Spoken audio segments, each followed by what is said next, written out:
July, and we got a day without a baby. So we're going on a hike here in the national park and in the Olympics, and we'll take some photos along the way.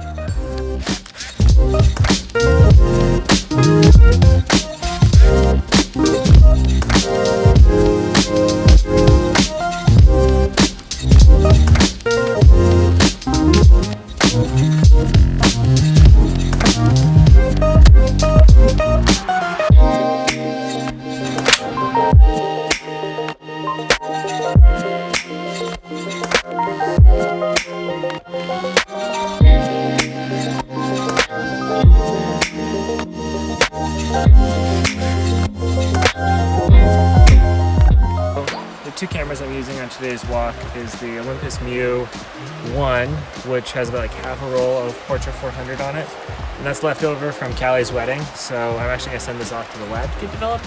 Then I'm gonna shoot Portra 400 here on the Mamiya 6 as well, and this one I'll self-develop. So it'll be interesting to compare the two and see how they turn out.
Tricky things that I'm trying to figure out how I'm do through these is because like with such contrasty situations, so I want to make sure I'm like exposing correctly for the highlights but not blowing, or like for the shadows but not blowing the highlights.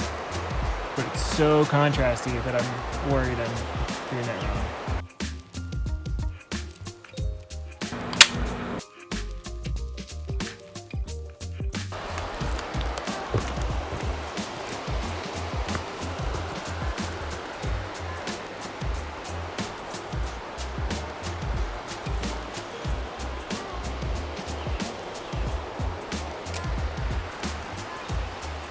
If those gnats show up, that could be cool.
So now that I finished and I look through the photos and stuff, there's a couple things that stood out to me as the differences in there. And the first one being just like the way that the stylizing of the way that the scans are done is really interesting to me. Like, and I think it's more the stylization than it is that it's 120 film versus 35 film.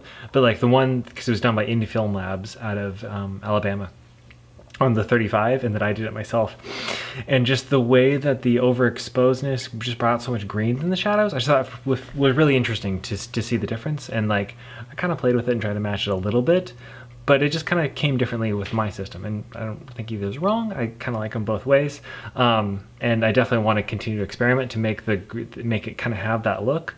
But at the same point, I also really liked what I was coming out with. So to compare the two different looks and how they were kind of accomplished was really interesting.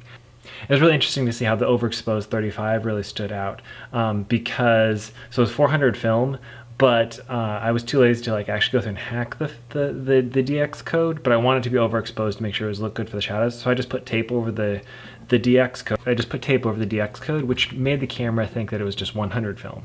So everything was overexposed by 2 stops, and it really balanced out nicely. One thing that I found really interesting was to look at the photos with the flash that fired, which is you can see here on this one here with the 2 trees in the vertical, where it just seems to just kind of add a little bit of light to things, or this one, you can see the 2 photos here. I'll put them right next to each other. This one of Erika, and this has a flash, and then this one after it that doesn't. And how it really didn't change the shadows all that much. Like it really actually did a pretty good job balancing things out, but just the way that it added a little bit of different stylization, I actually really kind of like the flash. I don't know, the more I use flashes on point and shoots, the more I think like, why do I never turn these things off? They look awesome.